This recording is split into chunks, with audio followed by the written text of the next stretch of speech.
പ്രിയ രക്ഷിതാക്കളെ, കൂട്ടുകാരെ, അസ്സലാമു അലൈക്കും. അധർമ്മത്തിന്റെ അന്ധകാരത്തിൽ നിന്നും മാനവരാശിയെ ധർമ്മത്തിന്റെ വെള്ളി വെളിച്ചത്തിലേക്ക് ആനയിച്ച പ്രവാചകന്റെ ജന്മദിനത്തിനാണല്ലോ നാം ഇന്ന് ഒത്തുചേർന്നിരിക്കുന്നത്. ലോകം ഇന്നും ഒരു വെളിച്ചം തേടുമ്പോൾ ആ പ്രവാചകനിലേക്ക് മണുക മാത്രമാണ് നമ്മുടെ മുന്നിലേക്ക് പോകണം.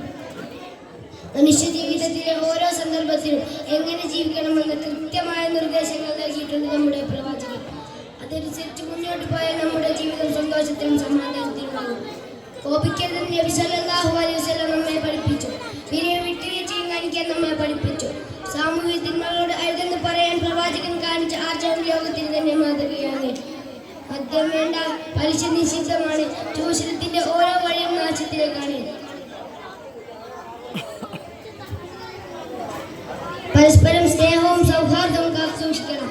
അയൽവാസികളോടുള്ള ബന്ധത്തിന് വലിയ വില നൽകി മാതാപിതാക്കളോടുള്ള കടമകൾ ഇത്ര ഊറി പറഞ്ഞ വേറൊരു മഹാനെ നമുക്ക് കാണാൻ കഴിയില്ല. മക്കളോടുള്ള കടമകൾ, ഭാര്യ ഭർത്താക്കന്മാർ പരസ്പരം കാണിക്കേണ്ട മര്യാദകൾ, സ്നേഹപാഠങ്ങൾ എല്ലാം സ്വന്തം ജീവിതത്തിൽ തന്നെ കാണിച്ചു തന്നിട്ടുണ്ട് നമ്മുടെ നബി സല്ലല്ലാഹു അലൈഹി വസല്ലം.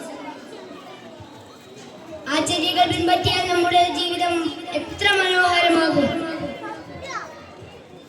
സ്വന്തം മാതാപിതാക്കളെക്കാളും ഭാര്യ സന്താനത്തിനേക്കാളും സ്ഥാനമാനങ്ങളെക്കാളും മുത്തുനബിയെ സ്നേഹിക്കാതെ നമ്മുടെ ദീൻ പൂർണ്ണമാവുകയില്ല. ആ പുണ്യപുരുഷനെ സ്നേഹിക്കാതെ നാം സ്വർഗത്തിൽ പ്രവേശിക്കുകയില്ല.